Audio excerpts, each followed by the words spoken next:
जुल्फ़िकार अली भुट्टो ने जैसे ही सदर पाकिस्तान का ओहदा संभाला, उन्होंने सदर याहिया खान को उनके मकान में नजरबंद कर दिया और जनरल गुल हसन से फौज की क़यादत संभालने के लिए कहा।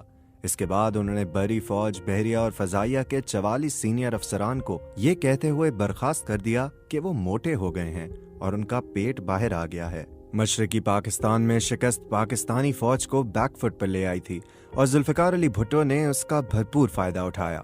जुल्फ़िकार अली भुट्टो की वो कौन सी गलतियां हैं जो फौजी बगावत की बुनियाद बनी?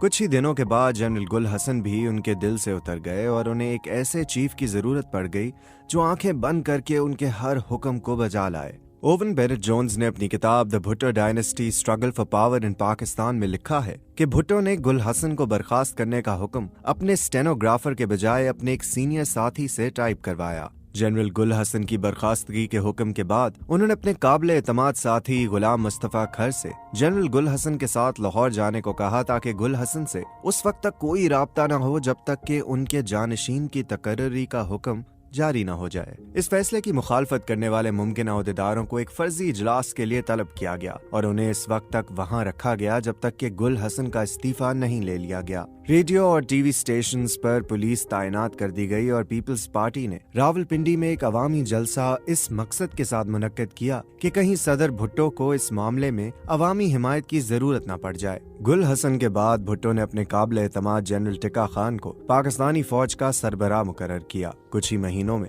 भुट्टो का तकब्बुर इतना बढ़ गया कि उन्होंने पार्टी के सीनियर साथियों की भी तौहीन शुरू कर दी। भुट्टो की सवाने उम्री जुल्फी भुट्टो ऑफ पाकिस्तान में स्टैनली वुलपर्ट ने लिखा कि 2 जुलाई 1974 को भुट्टो ने सदारती अमूर के वजीर जलालुद्दीन अब्दुल रहीम या जे रहीम और मुतअद्दिद सीनियर साथियों को इशाइये पर मदऊ किया। इशाइये का वक्त 8 बजे था, लेकिन मेजबान भुट्टो खुद वहां नहीं पहुंचे।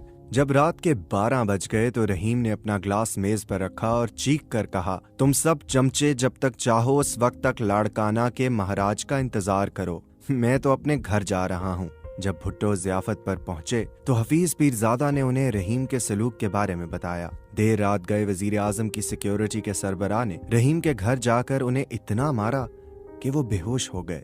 जब रहीम के बेटे सिकंदर ने इस मामले में मुदाखलत करने की कोशिश की तो उसे भी मारा पीटा गया। जब टिक्का खान की मुद्दत मुलाजमत खत्म हुई तो उन्होंने भुट्टो को अपने जानशीन के लिए मुमकिन 7 लोगों की फहरिस्त भिजवाई। इसमें उन्होंने दानिस्ता तौर पर जनरल ज़ियाउल हक का नाम नहीं रखा क्योंकि उन्हें हाल ही में लेफ्टिनेंट जनरल के तौर पर तरक्की दी गई थी, लेकिन भुट्टो ने उन्हीं के नाम पर मुहर जब्त की। शायद उसकी वजह यह थी कि ज़िया ने भुट्टो की चापलूसी में कोई कसर नहीं छोड़ी थी। ओवन बेनेट जोन्स लिखते हैं कि कई बार जनरल ज़िया ने अपने मुल्क और फौज की खिदमात के बदले भुट्टो को तलवार पेश की। एक बार उन्होंने भुट्टो को न सिर्फ आर्मर्ड कोर का तनख्वाह न लेने वाला चीफ कमांडर करार दिया बल्कि उनके लिए फौज की मखसूस वर्दी भी सिलवाई। भुट्टो की सवाने उम्री में स्टैनले वुलपर्ट लिखते हैं कि ज़िया ने कभी ये तासुर नहीं दिया कि वो कोई फौजी बगावत कर सकते हैं। भुट्टो ने उन्हें कभी संजीदगी से नहीं लिया। वो अक्सर उनके दांतों का मजाक उड़ाते थे। उनके बारे में एक कहानी मशहूर थी कि एक बार ज़िया सिगरेट पी रहे थे। इसी वक्त भुट्टो कमरे में दाखिल हुए। इस खौफ से कि भुट्टो को अपने सामने सिगरेट पीते देखकर बुरा न लगे, उन्होंने फौरन जलती सिगरेट अपनी जेब में डाल ली। थोड़ी देर बाद कमरे में कपड़े जलने की बू फैल गई। जुल्फ़िकार अली भुट्टो ने सोचा कि जो शख्स उनसे इस कदर डरता हो वो उनके खिलाफ कैसे बगावत कर सकता है। इसी दौरान भुट्टो हुकूमत के खिलाफ मुल्क भर में मुजाहिरे शुरू हो गए। भुट्टो की बेहतरीन काविशों के बावजूद अमन व अमान बहाल होता नजर नहीं आ रहा था। लाहौर में 3 ब्रिगेडियर्स ने लोगों पर फायरिंग से इनकार कर दिया। एक जगह फौजियों ने गोली चलाने के हुक्म की तामील की, लेकिन उन्होंने हुजूम के सर से ऊपर फायरिंग की। ओवन बेनेट जोन्स लिखते हैं कि भुट्टो की सबसे बड़ी गलती अपने मुखालिफिन से मुज़ाकरात में आर्मी कोर कमांडरों को शामिल करना थी। वो लिखते हैं कि भुट्टो के नुक्ता नजर से वो फौज को साथ लेकर चलने की कोशिश कर रहे थे, लेकिन फौजी अफसरान ने उन्हें दूसरी नजर से देखा। उनके ख्याल में भुट्टो के इस इक़दाम से जाहिर हुआ कि वो कमजोर हैं और हुकूमत चलाने की पोजीशन में नहीं हैं। तमाम तर मुखालफत के बावजूद भुट्टो ने 7 मार्च सन 1977 को आम इंतखाबात करवाए। आने वाले इंतखाबी नताइज पर आम पाकिस्तानियों ने यकीन नहीं किया। भुट्टो की पीपल्स पार्टी को कौमी असम्बली की 200 में से 155 नशिस्तें मिलीं, जबकि हिज़्ब इख्तिलाफ पीपल्स नेशनल अलायंस को इस कदर तशहीर के बावजूद सिर्फ 36 नशिस्तें मिलीं। सन 1970 के इंतखाबात में जब पीपल्स पार्टी अपनी मकबूलियत के अरूज पर थी, उस वक्त उसे सिर्फ 39% वोट मिले थे, जबकि इस इंतखाबात में उनका वोट 55% हो गया था। भुट्टो के खिलाफ हिज़्ब इख्तिलाफ की बड़ी इंतखाबी मुहिम के बावजूद उन्हें सिर्फ 39% वोट मिले। इंतखाबात के बाद के माहौल का जिक्र करते हुए कौसर न्याजी अपनी किताब lost days of premier Bhutto में लिखते हैं कि वजीर आजम की रिहाइशगाह पर हफीज पीरजादा, रफ़ी रजा और अपने 2 दोस्तों के साथ भुट्टो बैठे थे। पीरजादा की तरफ देखकर उन्होंने पूछा कि हफीज कितनी नशिस्तों पर धांधली हुई होगी।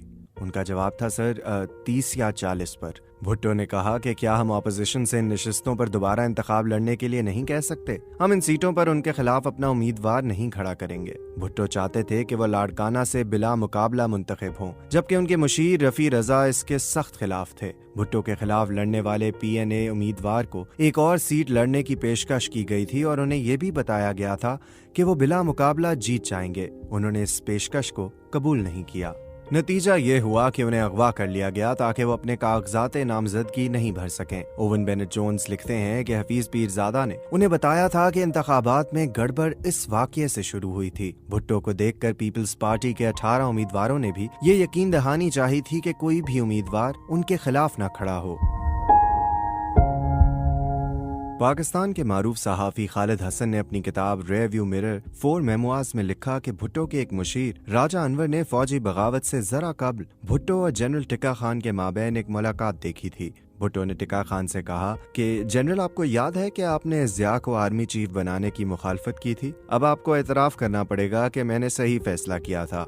अगर कोई दूसरा आर्मी चीफ होता तो वो अमनो अमान का बहाना बनाकर अब तक ये इक़्तिदार संभाल चुका होता। 7 घंटे बाद ज़िया ने भी वही किया। गिरफ्तारी के बाद भुट्टो पर अपने सियासी हरीफ मोहम्मद अहमद खान कसूरी के कत्ल का इल्जाम आयद किया गया। सरकारी गवाह महमूद मसूद ने गवाही दी कि जुल्फ़िकार अली भुट्टो ने उन्हें कसूरी के कत्ल का हुक्म दिया था। विक्टोरिया स्कोफील्ड अपनी किताब भुट्टो ट्रायल्स एंड एग्जीक्यूशन में लिखती हैं कि मौलवी मुश्ताक हुसैन 5 जजों की बेंच के सरबराह थे। भुट्टो के साथ पुरानी दुश्मनी थी। जब भुट्टो इक़्तिदार में थे तो उन्होंने 2 बार जूनियर जजों को उनसे पहले प्रमोट किया था। समाअत के दौरान जब भुट्टो ने अदालत में खुसूसी तौर पर तामीर शुदा कटहरे में बैठे जाने के हुक्म पर बरहमी का इजहार किया तो मुश्ताक हुसैन ने तंजिया लहजे में कहा, हमें मालूम है कि आप आराम तलब जिंदगी गुजारने के आदी रहे हैं। इसका ख्याल करते हुए हमने कटहरे में आपके लिए कुर्सी का बंदोबस्त किया है, वरना आपको आम मुजरिमों की तरह बेंच पर ही बैठाया जाता। मुश्ताक ने भुट्टो को सजाए मौत सुना दी। भुट्टो ने इसके खिलाफ सुप्रीम कोर्ट में अपील की। फरवरी सन 1979 में सुप्रीम कोर्ट ने भी हाई कोर्ट के फैसले पर 4-3 के फर्क से मोहर लगा दी। ओवन बेनेट जोन्स लिखते हैं कि इससे पहले कभी भी कत्ल की साजिश के मुकदमे में मौत की सजा नहीं सुनाई गई थी और न ही अदालत उज़्मा के जजेस मुजरिम की सजा और जुर्म के बारे में मुत्तफिक थे। इस सजा पर यह भी सवालात उठे कि मुल्जिम को उस वक्त भी कत्ल का मुजरिम ठहराया गया था, हालांकि वो जाए वकुआ पर मौजूद भी नहीं था। भुट्टो ने फैसले के खिलाफ नजरसानी की दरख्वास्त भी दायर की, लेकिन इस बुनियाद पर इसे मुस्तरद कर दिया गया कि उसमें यह बहस नहीं की गई कि पिछले 2 मरहले के फैसले में कानून की खिलाफ वर्जी हुई है। रूस के सदर ब्रेज़नेव, चीन के सरबराह हुआ गफिंग और सऊदी अरब के शाह खालिद समेत दुनिया भर के मुतादिद रहनुमाओं ने भुट्टो की सजा को माफ करने की अपील की। बरतानिया के वजीर आजम जनरल ज़िया को 3 खत लिखे, जिसमें एक खत के आखिर में उन्होंने लिखा, बतौर फौजी आपको एक पुरानी बात याद होगी कि मैदान जंग में तो घास बहुत जल्दी आग पकड़ती है, लेकिन तख्तादार पर कभी नहीं। लेकिन ज़िया ने भुट्टो को फांसी देने का इरादा कर लिया था। आखिर में मामला रहम की दरख्वास्त तक पहुंचा। पाकिस्तान में ये जरूरी नहीं कि मुजरिम या उसके अहले खाना की तरफ से सदर के पास रहम की इल्तिजा की जाए, लेकिन फिर भी इस ख्याल के तहत कि कहीं ज़िया ये बहाना बनाकर भुट्टो को फांसी न दे दें कि उनके अहले खाना ने उनके लिए कुछ नहीं किया, भुट्टो की एक बहन शेरबानो इम्तियाज की जानिब से रहम की अपील की गई। 1 अप्रैल सन 1979 को शाम को जनरल ज़िया ने सुर्ख रोशनाई में 3 अल्फाज लिखे, पिटिशन इज रिजेक्टेड, यानी अपील मुस्तरद की जाती है।